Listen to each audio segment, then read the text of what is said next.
And number one is keep cool when other people get hot. I know you can agree with that one, but I'm not so sure that you'll always live up to it. We're inclined, all of us, to get hot when the other fellow gets hot. Say angry things when the other fellow starts saying angry things. I was in the home of the president of a big electric power company one evening when there came a storm, and he called up one of his head men to go out to take care of an emergency that happened as a result of that storm. It was on Sunday evening. The man was gone about 2 hours, and when he came back, he came up on the front porch of the home of this man and called him out on the porch, and I never heard a man get such a tongue lashing in all my life as this president of the electric power company gets. Says, you blankety blank blank, you think because you're the president of the company, blankety blank blank, and I'm just as good as you are, blankety blank blank. Oh, it was terrific.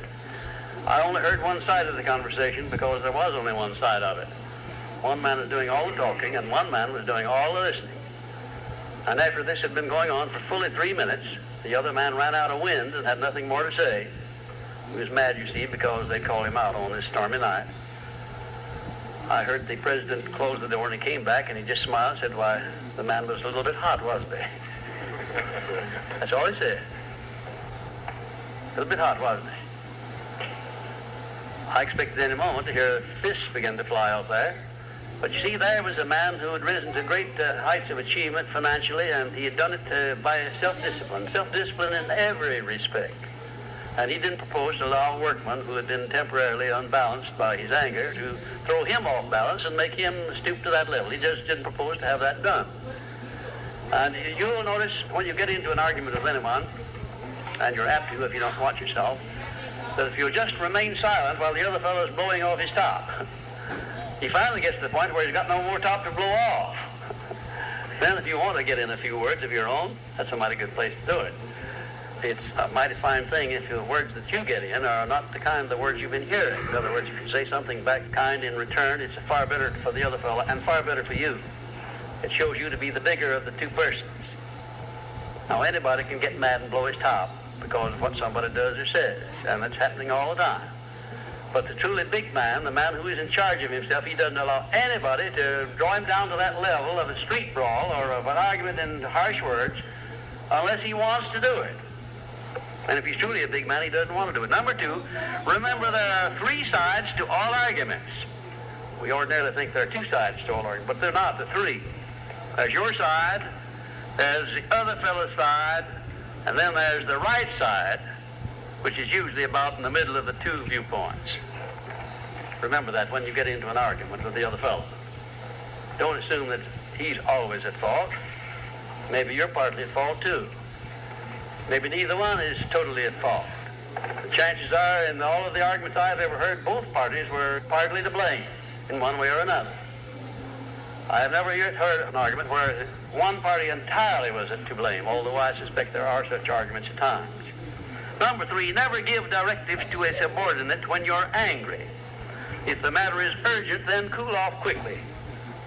Number 4, treat all people as nearly as possible as if they were rich relatives from whom you expected to be remembered in their will. Now that's a good one. That's a honey. That is a honey. If you just do that, treat all people as if they were rich relatives from whom you expected to inherit something at their death. And you can do that. You know, if you had a rich relative that had $1 million he was going to leave to you, or you suspected he was going to, it wouldn't make very much difference what he said or did. He would never throw you off balance. You would never talk back to him, would you? Of course you wouldn't. It'd be quite silly if you did. Keeping quiet for $1 million seems to me to be a very easy price to pay. Number 5, look for the seed of an equivalent benefit in every unpleasant circumstance with which you meet, no matter what the unpleasant circumstance is. Make it a point to discipline yourself so that you look for that seed of an equivalent benefit, and you start looking in connection with the circumstance. Don't wait a week or two till you've all worked yourself up about it. Start right in where you stand. It'll lessen the blow. It'll lessen the hurt of the wound, whatever it happens to be, if you start looking for that seed of an equivalent benefit. And number 6, learn the almost forgotten art of asking questions and then listening to the answers instead of getting the other fellow told off. It gives you an awful lot of satisfaction when you're angry to get the other fellow told, doesn't it? And the temptation is very great to do that. I know, because I've been there many times. Don't do it. Be bigger than that. Listen to what the other fellow has to say, and then when somebody makes a statement that you're not sure about, learn to ask this one question. It's one of the most important questions in life. It'll serve more purposes than any other short question that I can think of. When somebody makes a statement that you're not sure about, or that you doubt, or that you question, ask a four-word question. How do you know? And then wait for an answer and see him squirm. Oftentimes there is no answer. People make wild statements that they can't back up. And instead of getting into an argument and making an incident out of the matter and getting yourself worked up into an argument, let the other fellow stew in his own fat by putting him over the barrel. But that question, how do you know? I had a clergyman in my class once who was very, well, I just don't know exactly how to describe him. He was a fanatic, you might say, on the subject of religion. And he was sure that he knew exactly what was going to happen to me after death. He said so in no uncertain terms. Not in the class, but in a private conversation. He raved and ranted for quite a little while about it. And when he got through, I said, how do you know, Parson? Now, that really put him over the barrel. He said, that's the way I feel about it. That's my faith. I said, well, now, having belief and faith is one thing, but having evidence is something else again. How do you know what's going to happen to me after I die? I don't know, and I doubt that you do. How do you know? Well, he never did give me a satisfactory answer. There are a lot of questions that come up in life in connection with which, if you'll ask that one thing, how do you know, you'll find that the other fellow will be off balance, and you don't need to make an incident out of what he says. You don't need to get mad at what he says. 7, never say or do anything which may influence another person without first asking yourself this question. Will it benefit him or hurt him? And if it will hurt him, don't do it. Don't say anything or do anything that would hurt another person under any circumstances, no matter how much he may deserve. Exercise self-discipline. Don't do that, because if you hurt another man, you're going to hurt yourself 10 times as much, at least. Because that hurt will come back on you. I don't care who you are nor what circumstances you're working under or living under. If you hurt another person, you will be hurt 10 times as much.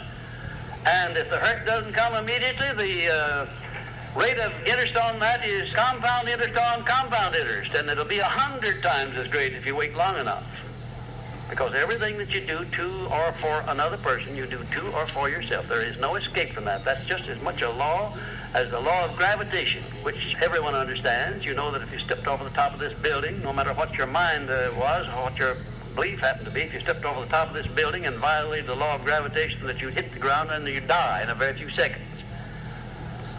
And this law, which brings you back that which you send out, is just as inevitable, just as inexorable as the law of gravitation or any other of nature's laws.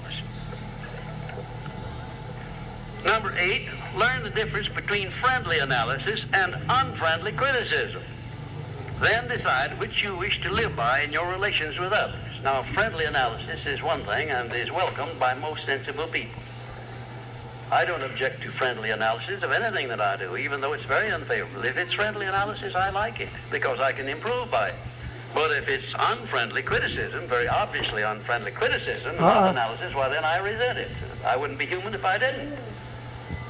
How can I tell whether it's friendly analysis or unfriendly criticism? How would you go about telling? A lot of ways you can tell.